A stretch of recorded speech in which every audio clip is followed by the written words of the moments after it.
Turn off the lights, lock your doors, and be silent.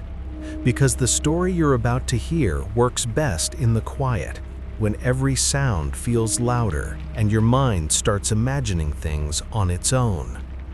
Before we go further, tell me in the comments, where are you watching this from and what time is it right now?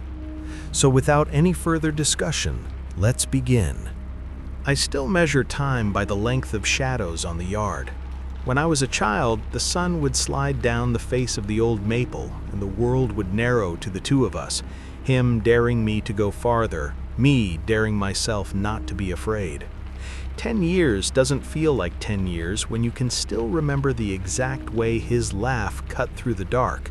Not loud, not sharp, but a small, slippery thing that belonged to a place with no light.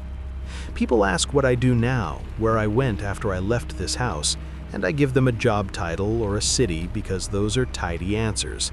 The honest one is heavier and doesn't fit on a resume. I have been practicing not listening to sounds that used to mean home. I have been practicing leaving faces in the past, practicing until this week failed me. They said the game was stupid, a dare that caught in the throat of midsummer boredom. We'd been 12 and full of bravado, and the woods behind my father's yard had a spine of trails where the dark seemed thicker than anywhere else. He was the last person who laughed that night. I was the last person to see him walk toward a place we always promised not to go. The search teams left behind shallow holes where they dug in hope and then in anger. The sheriff's reports had that formal indifference we fall back on when a thing can't be cleanly explained. No body, no answers. A case closed like a book slammed shut with a stamp of unsolved on the inside cover. I carry the unsaid with me as if it were a weight in my chest that I am supposed to shove under my ribs and keep walking. Returning to sell the house felt necessary and ridiculous in equal measure. Houses don't hold ghosts in the supernatural sense. They hold paper, dust, the smell of citrus cleaner, fingerprints, and the soft, low record of a life. I told myself I was doing paperwork. I told myself I owed my mother a box of things she wanted cataloged before the estate auction. In truth, I came because the house keeps memories in the grain of its floors, and I wanted to see if absence had a sound. I didn't expect that the night would answer. It was quiet at first, the kind of stillness that presses against your ears until the faintest things become thunderous. I was in the kitchen, hands deep in a shoebox of trading cards and a paper airplane he'd folded to perfection. Outside, wind moved through the trees like someone pacing. Then, a laugh, small and cut from the same cloth as the one I had memorized. It came from the backyard, not across the street or from a radio, and it landed against the house like a pebble skipping on a pond. I froze with the paper airplane in my fingers. It wasn't a memory playing like an old cassette.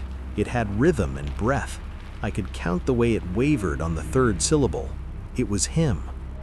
My phone lit up then, a notification that I kept telling myself was a trick of timing. Unknown number, sent just now. A single image, blurred at the edges, grainy in a way that looked almost deliberate.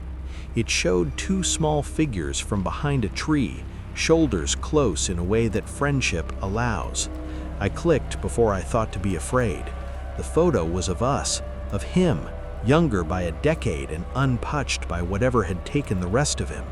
And me, both backs turned to whatever watched us through the trees. The bark in the photo was the maples, the same ridged skin I could find from my kitchen window. My breath came hot and wrong in my mouth. I went to the back door because the laugh had threaded itself into the boards of the night.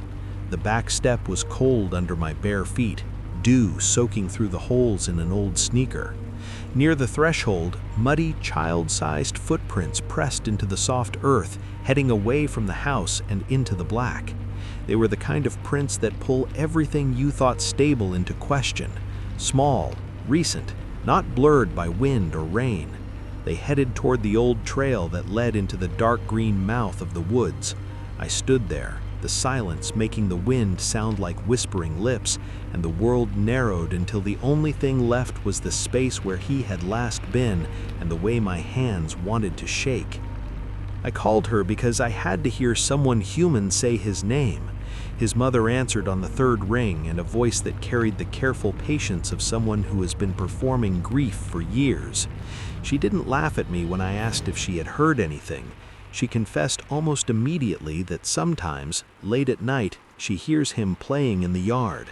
Not a callous, "we hope it's him" kind of thing, a steadier admission, like a neighbor admitting they sometimes smell a familiar perfume on the wind. She told me she wakes with the faint impression of shoes across the floor. Not loud, but real, as if he's come home for a minute and left again. Her silence afterwards was long enough for me to hear everything she hadn't said, and my guilt bloomed like a bruise. The retired officer I found at the diner by the square had hands like thick branches and a face that hadn't softened with retirement. He had been on the original investigation, and where the official report had used even language to mask uncertainty, his memories were ragged with detail. He told me about claw marks on the trees near where the trail narrowed, marks that looked almost deliberate, as if something had been scraping at the bark from the inside out. He said it like a man who had not been able to stop thinking about rough wood at night. A neighbor, a woman with several stray cats and a wary glaze, told me children had vanished near that path before, small whispered histories stitched into the town's bones. She said it quietly, like a warning you keep in a jar and only open when you don't want anyone else to smell it. Night bent in on itself after that. The laugh came every night at the exact minute stamped on my memory of the night he disappeared. It started as an echo outside and then moved with an intimacy no one else should have. Down the hall, under the floorboards, in the ducting of the attic. My walkie-talkie, a relic of our boyhood that lived in a drawer, woke up and spat out static that resolved into his old catchphrases. At first, it was enough to make me smile through the pulse at my throat. Later, it was a small, sickening thing. The walkie-talkie said words we had promised each other, the secret pieces of a language we had built to make the world smaller and safer. Objects moved next, my old baseball cap where a table never touched it, a flashlight with the tape around it that only he had applied, on the bathroom sink. I would leave them in one place and wake to find them placed where we had sat to plot imaginary adventures. This was no child's prank. The care and the taste in which these things were placed were intimately and painfully familiar. So I went back to the woods. The air and the trees smelled like damp earth and old promises. The late light made long stitches across the leaf litter. The chamber I found was not something I had imagined to be literal, a shallow hollow I might have imagined as a boy, not an excavation with a lip and a loose ladder of roots. I crawled in with the flashlight baiting the dark and found walls scraped and drawn upon, childish drawings, careful and frantic at once, a string of pictures that told a story not of hiding, but of something else. There were sketches of faces with too many eyes, of creatures with limbs that end in roots, and then his writing, a note, simple, asking for someone to remember him. I found a small camcorder tucked behind a stone. Its tape, when I played it later with hands that wouldn't stop shaking, showed him alive after the night he'd been taken, stumbling, laughing, always saying the same thing in a way that made my stomach twist. The footage dissolved into a blur of movement, and then a hand, not human perhaps, dragging him deeper into the trees. He did not stop laughing. I took the evidence to the police and felt the soft, sterile resistance of a bureaucracy closing around a thing that doesn't conform. Doctored, they said of the video, and the retired officer's claw mark story was read with the same polite doubt. Officialdom folded neatly around my proof as if it were a paper crane it could discard at will. The town smiled in the manner of people who prefer their past to be a closed case. That dismissal isolated the thing for me, and isolation made it sharper. After that, the sounds escalated. The laugh turned inward. What had been an invitation became an accusation that lived inside the walls and the attic rafters.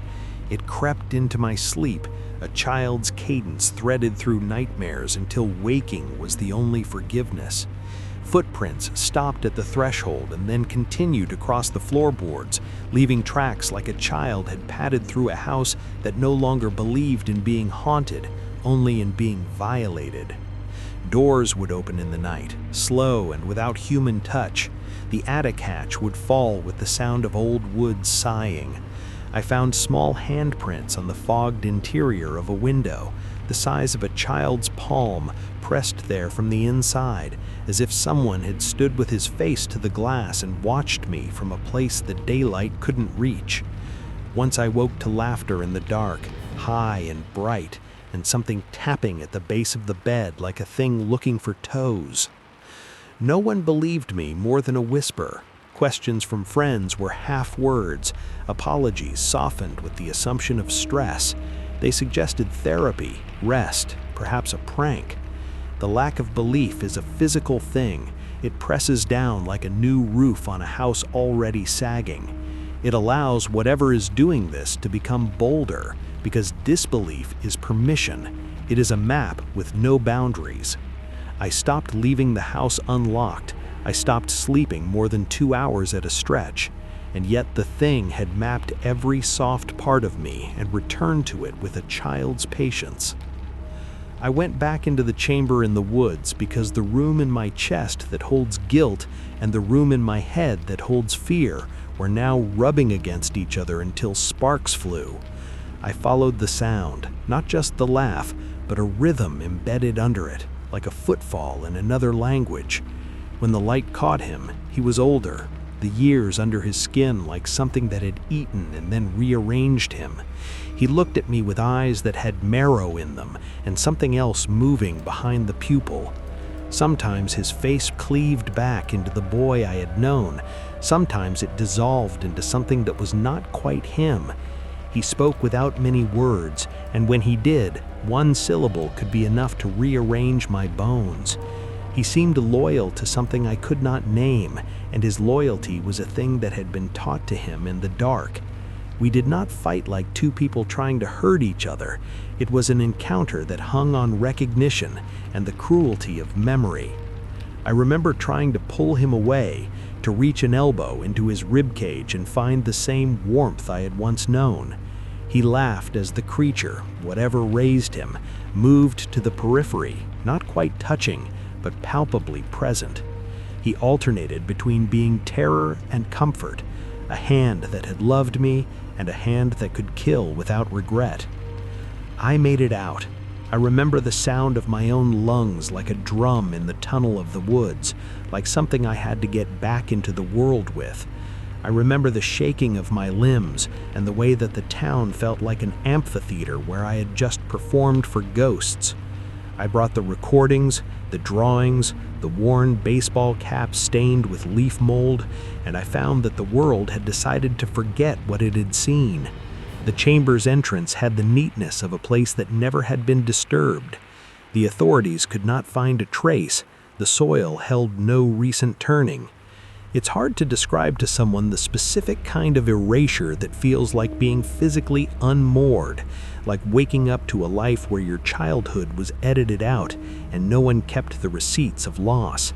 I left a town that no longer had space for the truths I had dug up.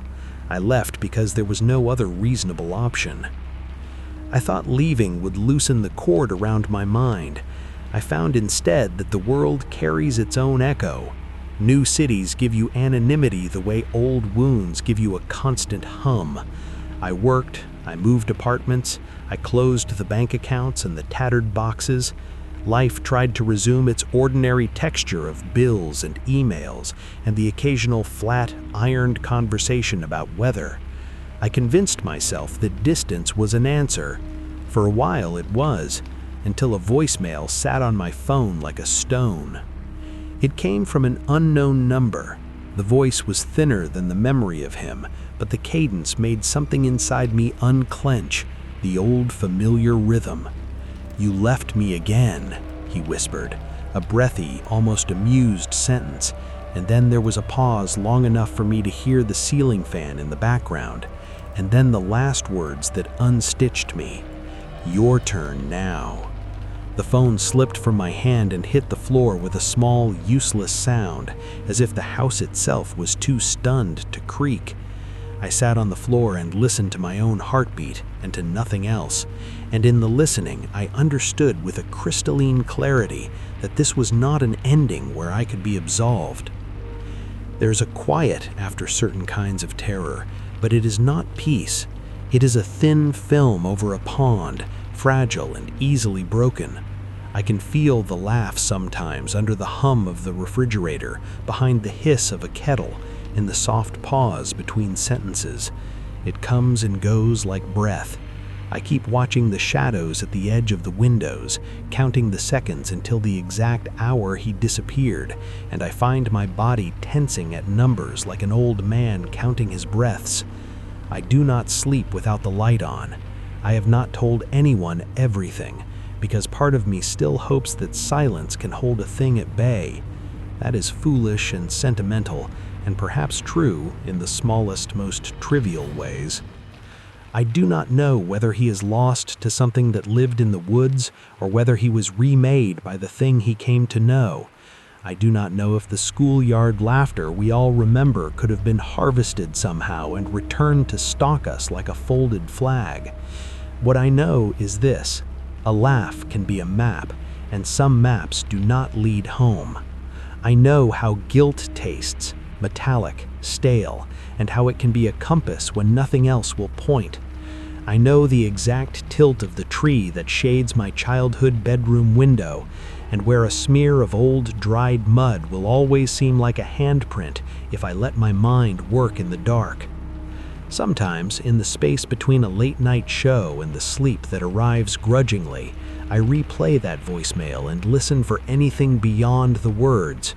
Behind his whisper there is a texture, a rustle, a breathing that is not fully human, but still patterned, like someone counting. The laugh, when it comes, is never an invitation anymore. It is a thing that reminds me of the night I left him walking into the trees, and the night he walked back, coyote still, carrying a loyalty I cannot share. It is a danger shaped like the familiar. If you asked me now why I returned to the house to sell it, I would tell you I needed to close a chapter. The truth is smaller and uglier. I went back because unfinished things demand attention until they are tended. The truth is, some things are not only about closure, they are about the stubbornness of memory and the peculiar cruelty of things that will wait. The laugh is waiting. The voicemail sits on my phone like a small black stone. The footprints might return to the doorstep. The last sentence of that whisper, "Your turn now," is not a threat so much as an appointment, and I do not know whether I can keep refusing to answer the door. The house had a way of letting night seep in slowly, like water slipping through hairline cracks. I used to think that meant the place was tired, old, settling into itself after decades of use.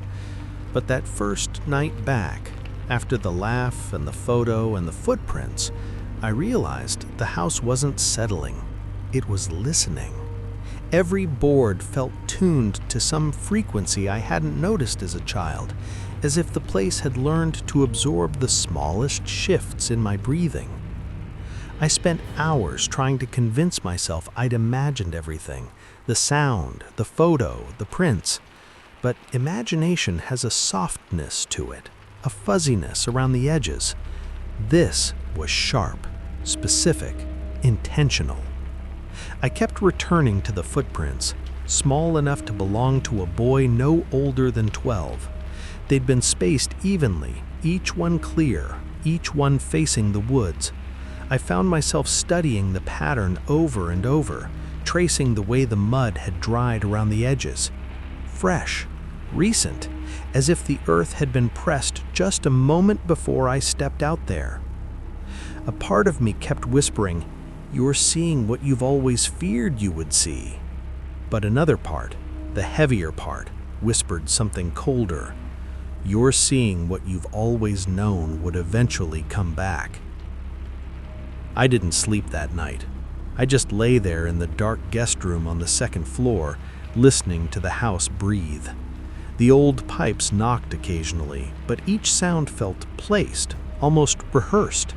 Outside, the woods shifted with the wind, and every now and then I could swear I heard a footstep between the trees, one single step, then nothing.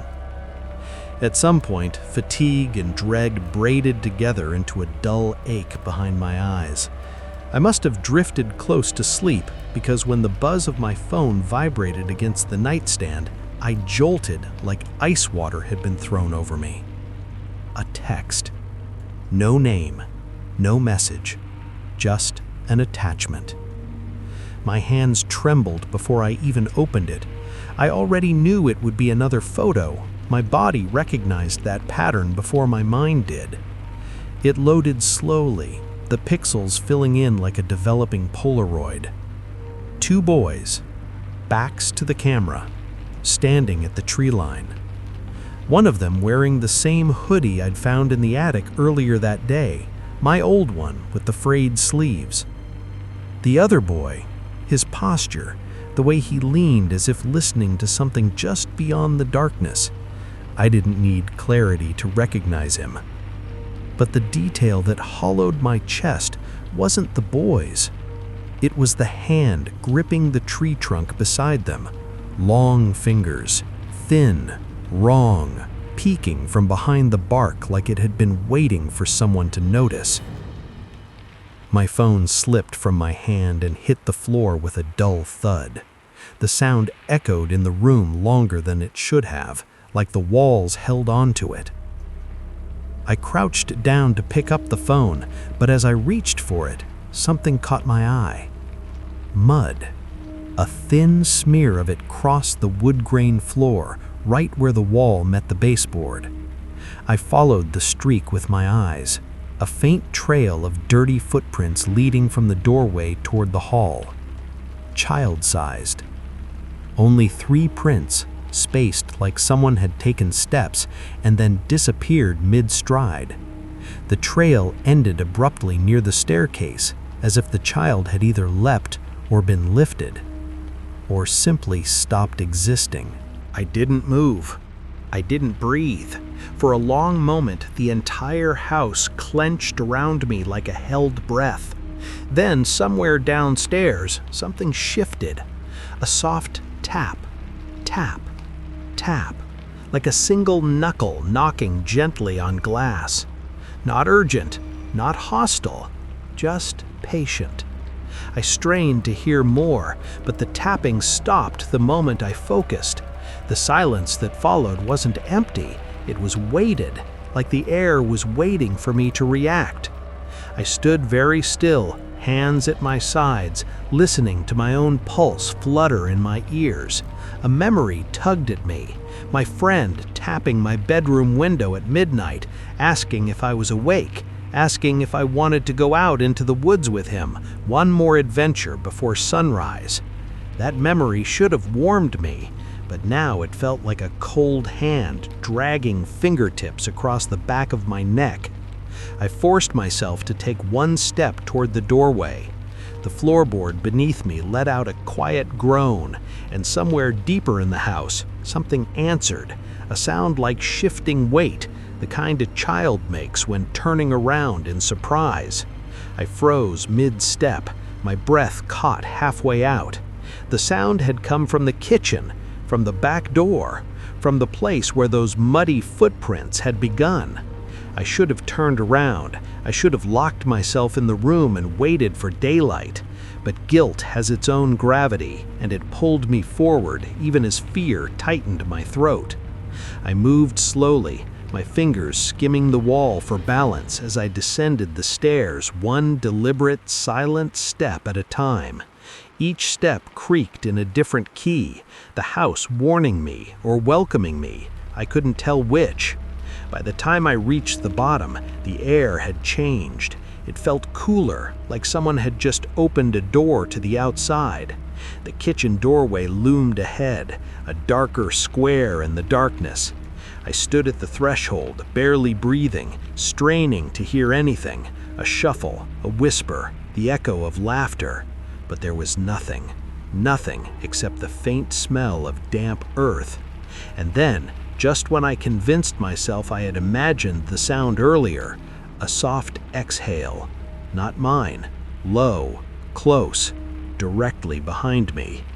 I turned so slowly it felt like my bones had rusted. The hallway was empty, but the air was colder now, the kind of cold that wraps around your spine and squeezes. I whispered his name before I realized I was speaking. The house didn't answer, but the woods outside did. A low, distant laugh drifted through the open back door, unmistakable, familiar, and wrong in a way that tightened every nerve in my body until I could barely stand.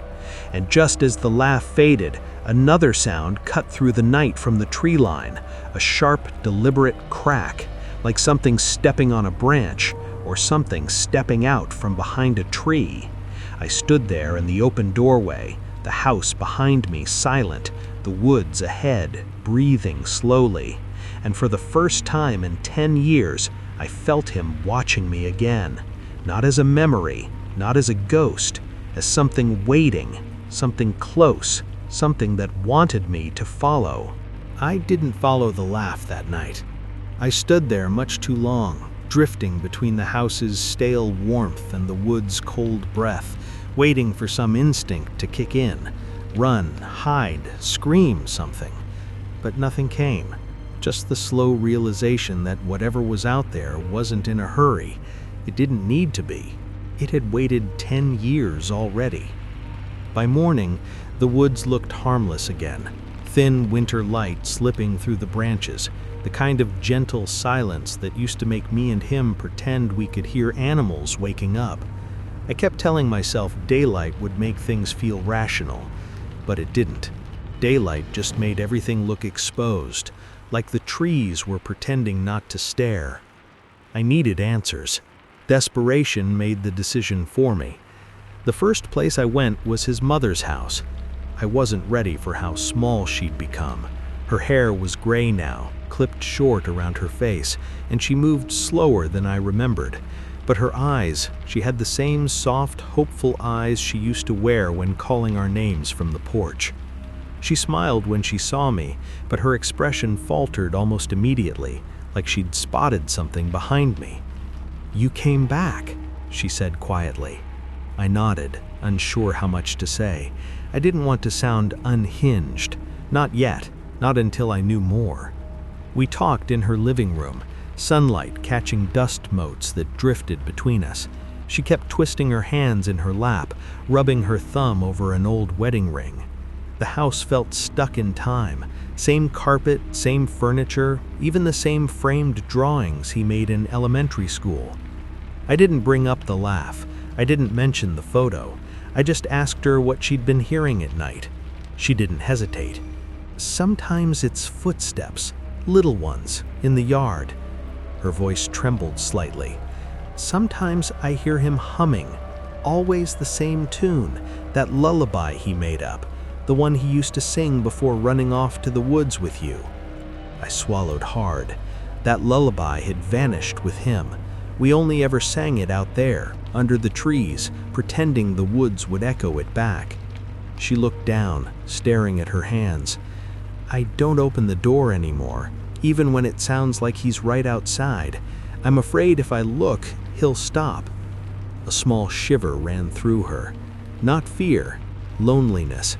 Before I left, she touched my arm lightly, the way she used to when telling us to be careful. "If you hear him too, don't call his name," she whispered. "He doesn't answer kindly when people do." I didn't know what that meant, but her voice carried the weight of someone who had already tested the warning. I should have gone home. Instead, I drove to the edge of town to visit a retired officer, the one who had searched for us the night my friend vanished. His trailer sat at the end of a gravel driveway, the metal siding faded by weather.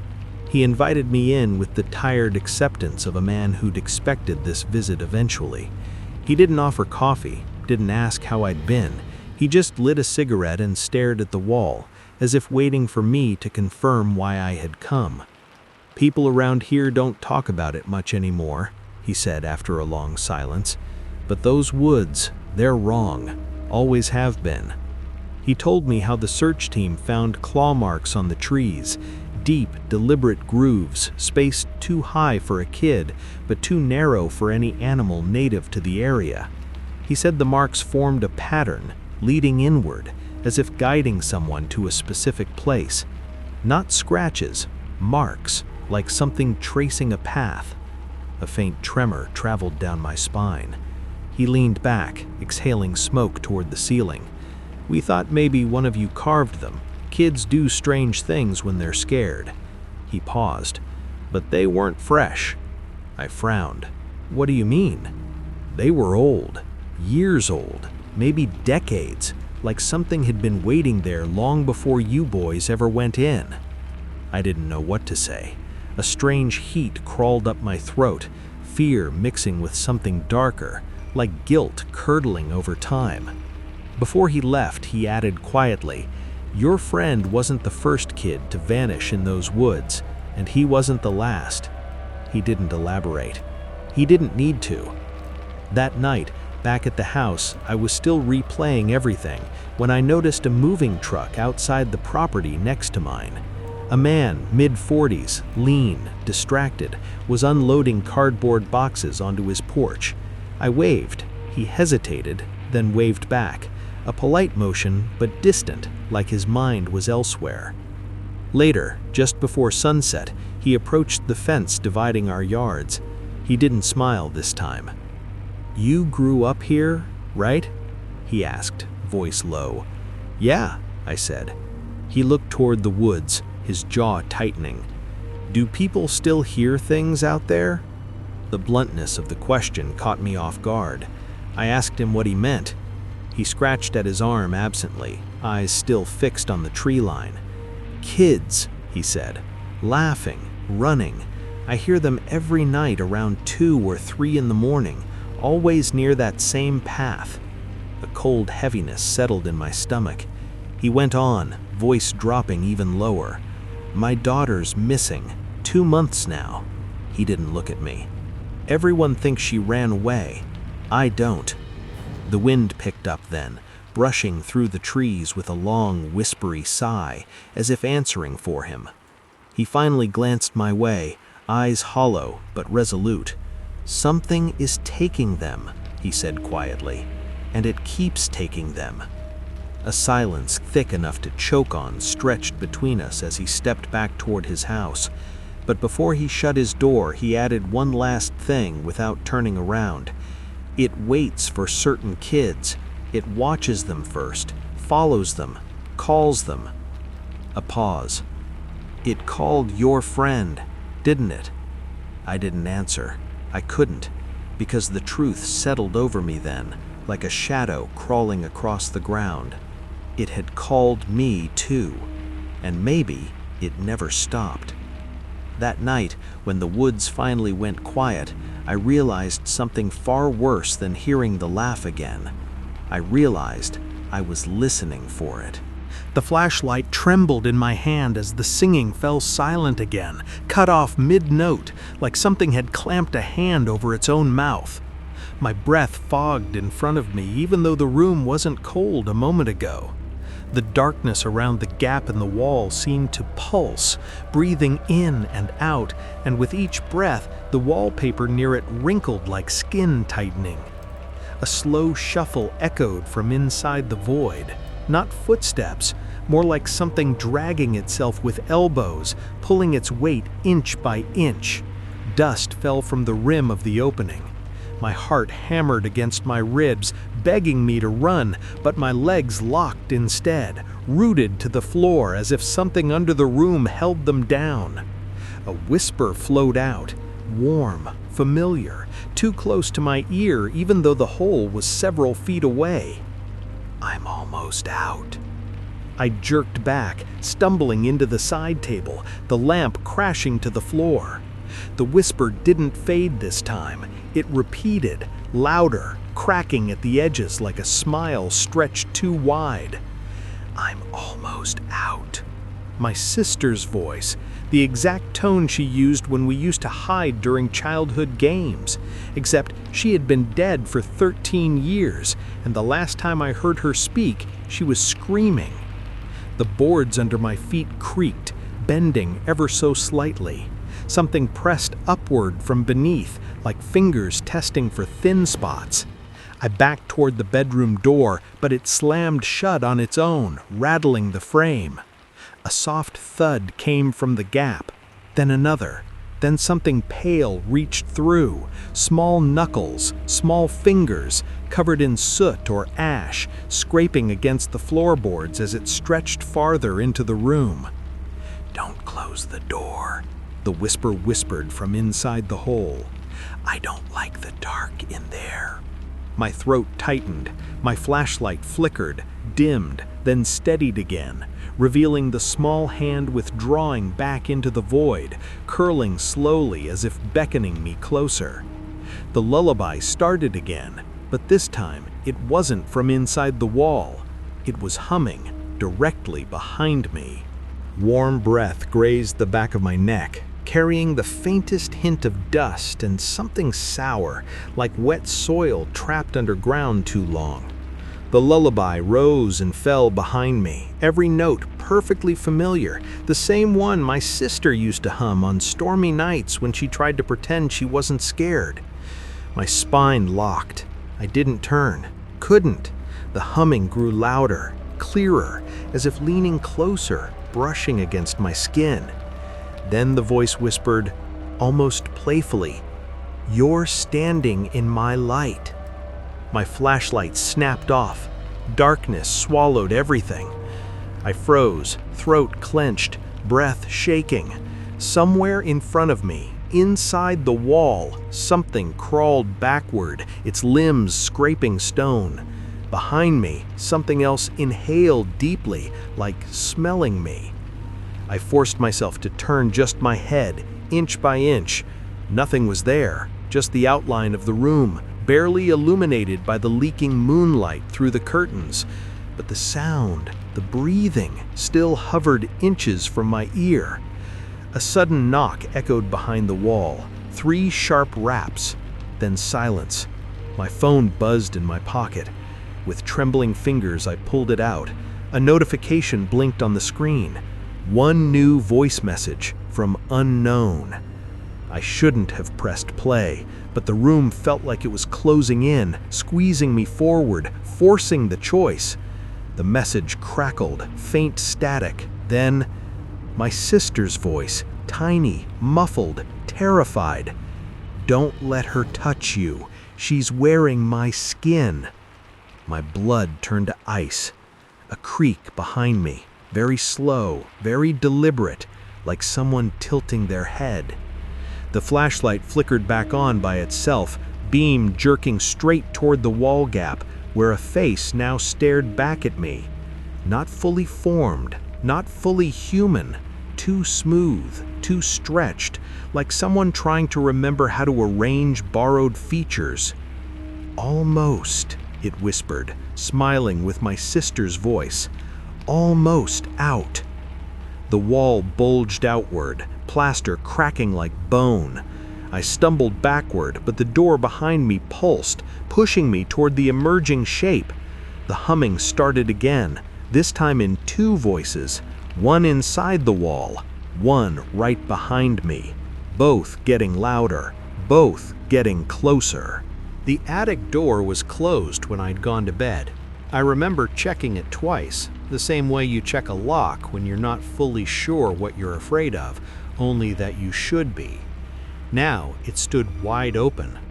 A thin, cold draft trickled down the hallway, as if something had been exhaling up there for hours and finally decided to breathe out. The air smelled faintly metallic, like rain-soaked pennies or dried blood on copper. I tried telling myself it was just old insulation, but the thought didn't stick. Nothing stuck anymore. My mind felt slippery, like everything I believed was starting to slide out of reach. The police had left an hour before, after a long discussion where every sentence they spoke sounded like a polite insult. Your video is manipulated. Your evidence doesn't match anything in our records. Your stress is affecting your perception. They said it all gently, almost kindly, as if the softness of their tone would make me doubt myself faster. Maybe they hoped I would. Maybe I did too. Because the alternative, the idea that something took my friend and kept him alive in the dark for 10 years, felt too large, too heavy, too cruel to hold alone. The laughter started while I stared up at the attic opening.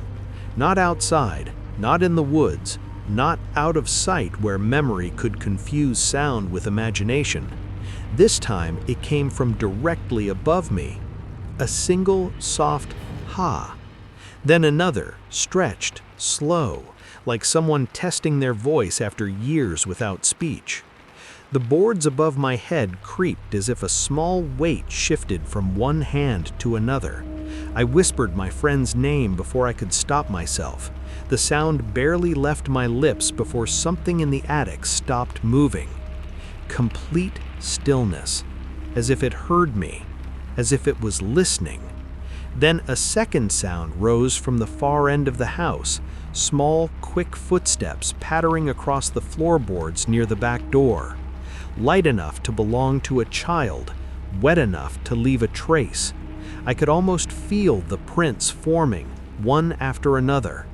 I stepped forward, hesitating beneath the attic's open mouth. The ladder wasn't down, but the darkness above didn't need it.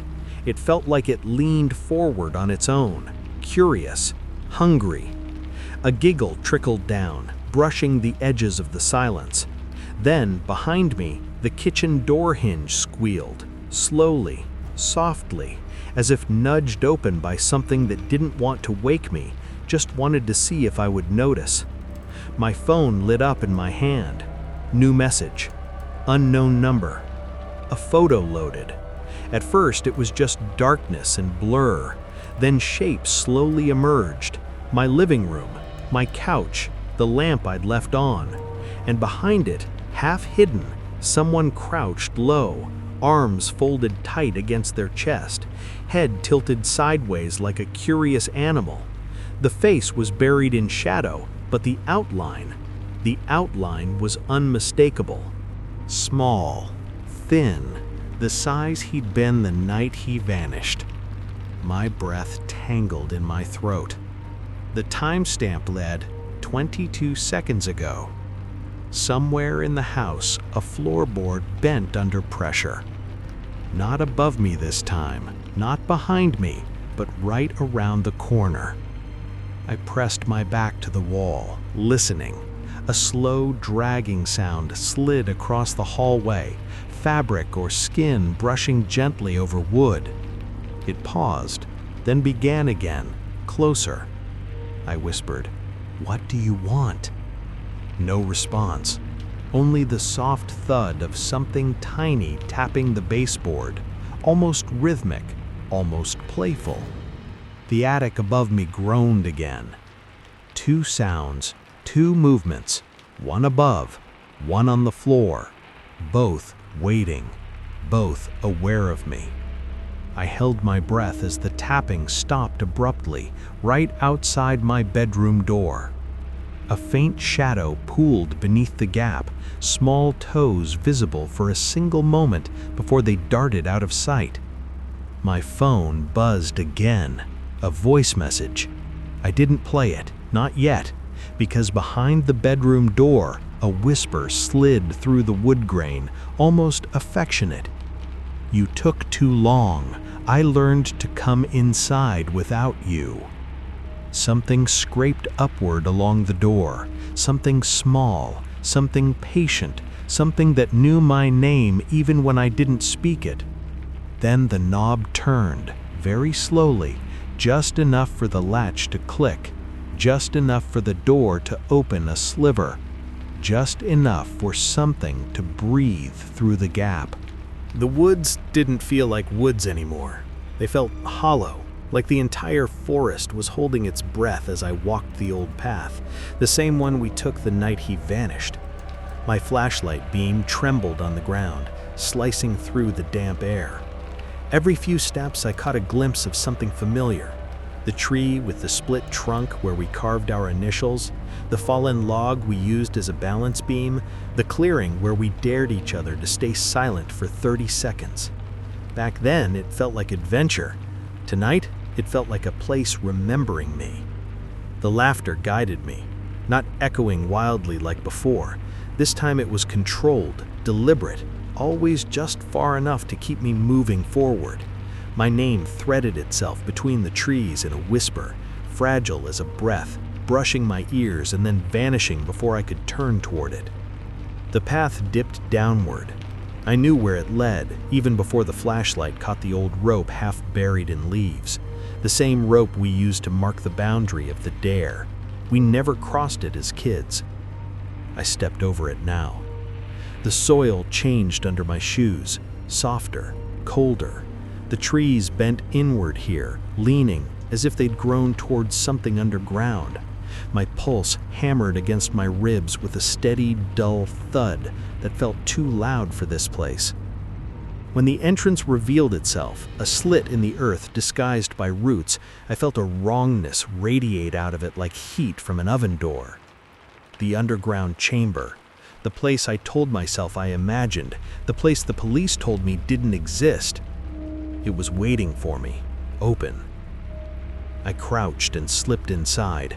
The air hit me first, stale, damp, coated with a faint smell of mildew and something faintly sweet, like rotting flowers. My light bounced across the walls and stopped on something that made my throat close.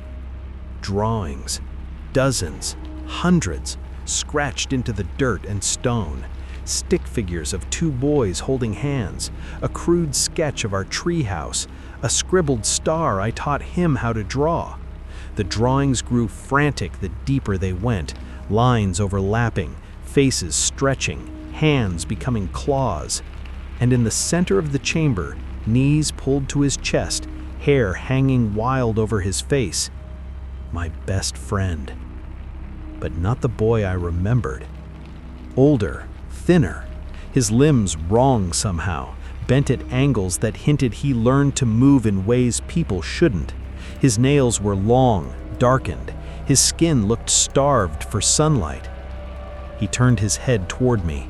His eyes, God, his eyes, held something broken inside them. Recognition flickered there, brief, trembling like a candle caught in wind. He whispered my name.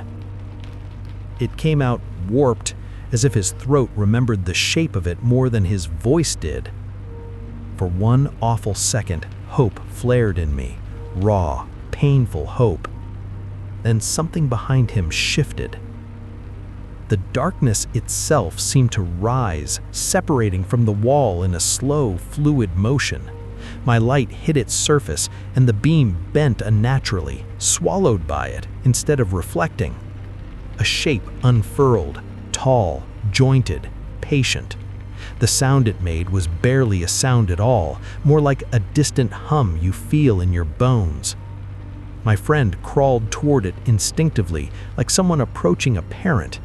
But halfway there, he jerked, his body snapping into a posture I recognized from childhood. Hands on hips, head tilted, the pose he always used when teasing me. He smiled. Not the smile I remembered. Too wide, too sharp. "Missed you," he rasped. Then he lunged. I stumbled back as his fingers, no claws now, raked the air inches from my face. The beam of my flashlight jittered wildly across the walls as he moved with twisted spider-like speed, alternating between feral snarls and small gasps that sounded almost apologetic.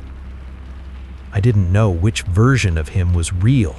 He slammed me against the wall, and the creature behind him clicked, slowly, approvingly. My friend's face hovered inches from mine, shaking, as if fighting something inside himself. A single tear slid from his eye. "I tried," he whispered, his voice cracking on the words. "But it doesn't let go." His pupils contracted. The feral part won. I ducked under his arm and sprinted toward the tunnel entrance. Rocks scraped my palms as I crawled upward, legs shaking so hard I thought they'd give out. Behind me, the chamber erupted in frantic scraping and guttural broken laughter. His voice, but wrong in every way. I burst out into the cold night air and ran. Branches whipped my face, my lungs burned. The sound of pursuit stuttered behind me, fast, then slow, then fast again, as if something else was pacing with him, guiding him. When I reached the old rope line, the woods erupted in a sharp crack, and everything behind me fell silent. No footsteps, no laughter, no breathing. Just silence so deep it hurt. I didn't look back.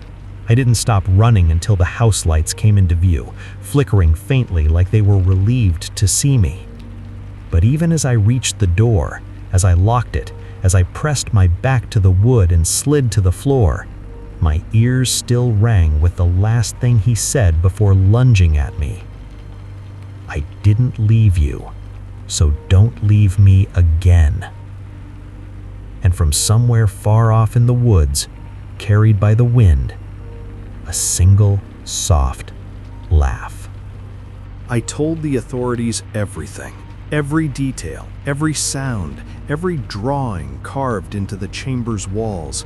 I brought them to the exact spot, marked the routes with my own hands, pointed to where the entrance had been.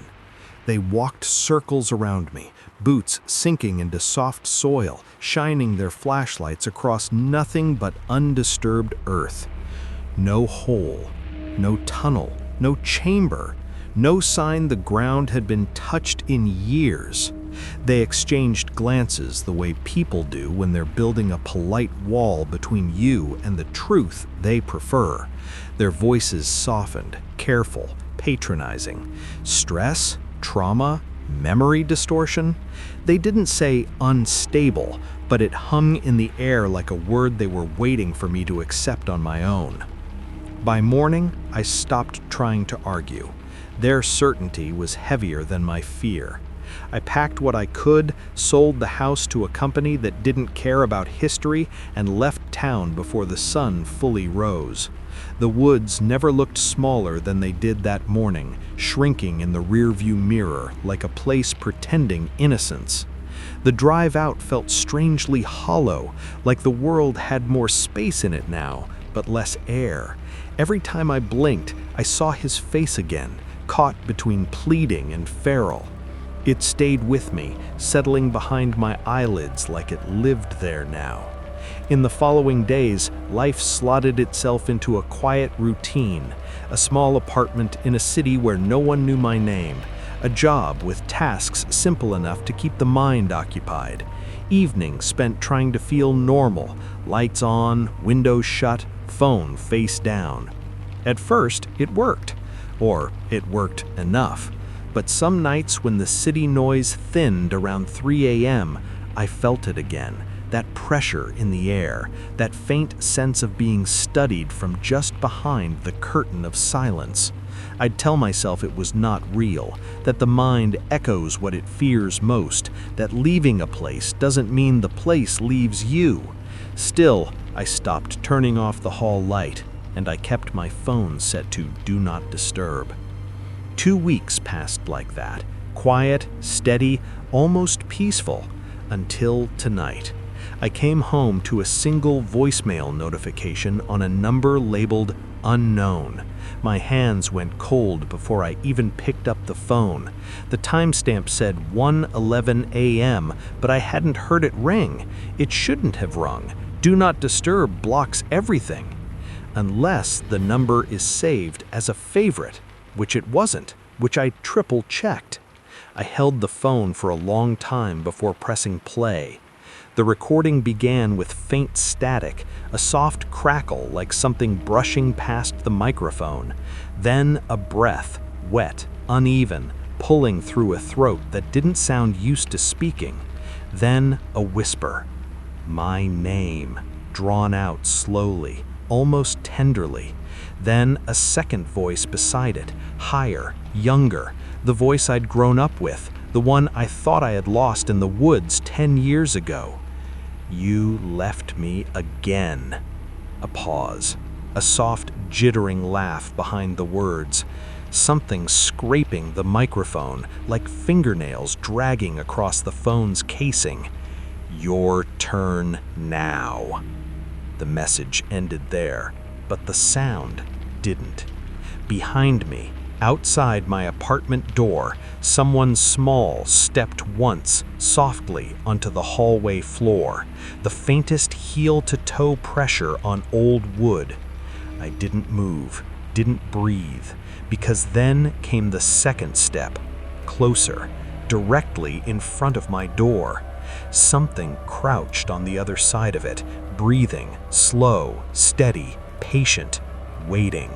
And then, almost too quiet to hear, a laugh I knew better than my own heartbeat. The apartment was quiet, but the quiet felt too heavy, stretched thin across the walls like a taut wire.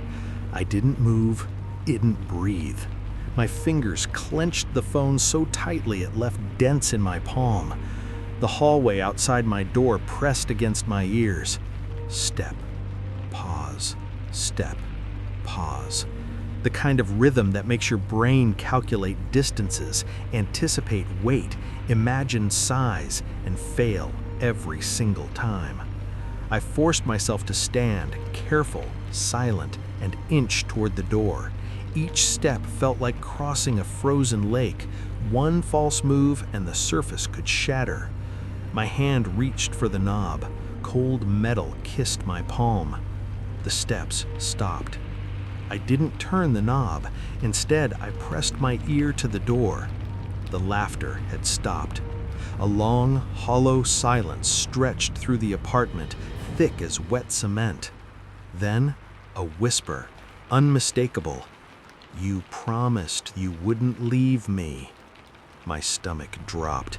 I stepped back, my breath shaking. The air in the apartment felt wrong, heavier. Not cold, not warm, wrong. The smell of old earth, the faint metallic tang, the sourness of old roots underground filled my nostrils, as if the woods themselves had followed me here. I dropped to the floor, hugging my knees. My eyes darted to the window, moonlight spilling across the floorboards. Nothing. The street below was empty. The city slept, yet the sense of presence remained, a shadow that moved just beyond sight. Then the voicemail rang again. Unknown number. My phone vibrated violently against the table. Hands trembling, I pressed play. Static first, then the whisper, softer this time, almost childlike. Why did you leave me? A pause. A giggle.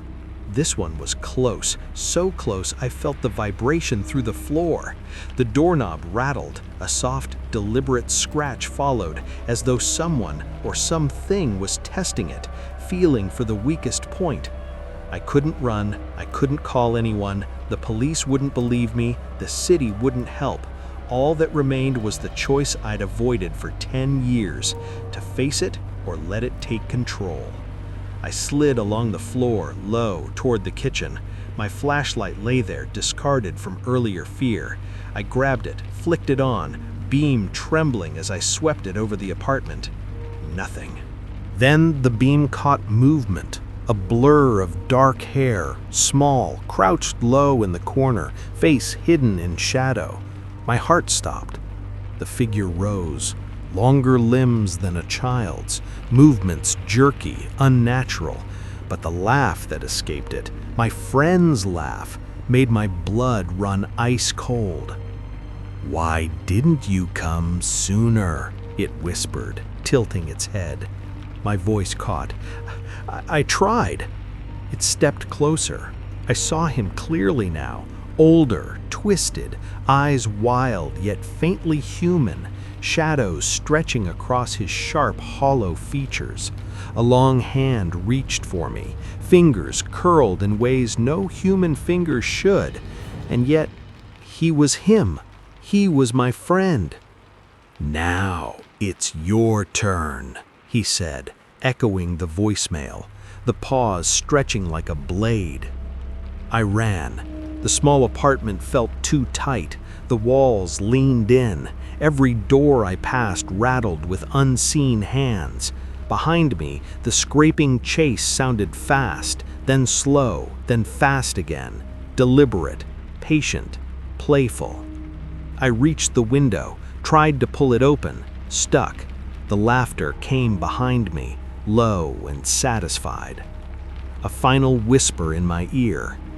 "You left me once. Don't do it again." I screamed. Glass shattered under my hands. Moonlight hit my face as I swung the window open, cold wind biting, and I jumped. The ground hurt. My palms and knees bled. But when I looked back, the apartment was empty, silent, still. No trace, nothing except my racing heartbeat, and somewhere behind me, fading into the night, a small, feral laugh, the same one I'd heard 10 years ago in the woods, echoing once more. "I'm still here." I walked away slowly, chest heaving, knowing the truth. The laughter never left, and neither would he. Even as life tried to resume, that night left its mark. I could leave the city, I could change my number, I could sleep with lights on, but I knew it was waiting, patient, familiar, somewhere just beyond the walls of my world, whispering my name. And one day, it would come for me again. The story ends there, silent, unresolved, with the faintest trace of hope swallowed by the lingering echo of a laugh. My friend, or what he had become, waiting, always waiting. The days after that night passed in a haze, but they weren't normal. They were measured in glimpses, in half-seen shadows and faint echoes of laughter that followed me like a scent I couldn't wash off. I moved to another apartment in a different city, thinking distance would break the pattern. It didn't. The streets were unfamiliar, the neighbors strangers, yet the feeling persisted. I was being watched. Small things went missing. Objects I had left in one place appeared somewhere else. My old baseball cap, the cracked flashlight, a notebook from my childhood. I would wake in the early hours to soft giggles drifting under my door or the subtle creak of floorboards as if someone crouched just beyond the corner of my bedroom. I tried to rationalize. Gas leaks, rodents, hallucinations, but each time the sound carried the same pattern, the same inflection, the same recognition. Him. Weeks later, my phone buzzed again. Unknown number. A voice message. I almost dropped the phone before even pressing play. Trembling, I hit the button. Static first, then the unmistakable whisper. "You left me again." And then, "Your turn now." The words hung in the air like smoke. My apartment felt suddenly smaller, tighter, the walls pressing in. I could feel the weight of something unseen shifting behind me. Patient, patient, patient. I spun, flashlight raised, scanning every shadow. Nothing. Silence. The apartment seemed normal. Too normal. But the air tasted wrong. Heavy, cold, expectant. And then I heard it. The slow, deliberate tap of small footsteps on the floor behind me. Not fast, not hurried, just patient. I didn't dare look. I grabbed my coat and keys and ran, out into the street, into the night. I didn't stop. I didn't look back, but I could feel it following, just behind me, staying in the shadow of every street lamp. Even now, years later, I sleep with the lights on. I never open my bedroom door at night. I never answer unknown numbers. I live with the certainty that the laughter waits, patient, familiar, watching. And sometimes in the stillest hours of the night, when the city is silent and the wind is gone, I swear I hear it again, soft, distant, and cruelly intimate. I'm still here. No resolution, no closure, just the truth I carry. The past never leaves, and some things, some friends, never truly let go. This is the final sting. The story is complete, but the echo remains. You listened till the end because somewhere this story connected with you. If you heard something, don't look back, move forward, and be silent. This channel is for those who enjoy stories that stay in their mind long after they're over. If this story gave you that feeling, support the channel by subscribing it and stay connected with me in this video.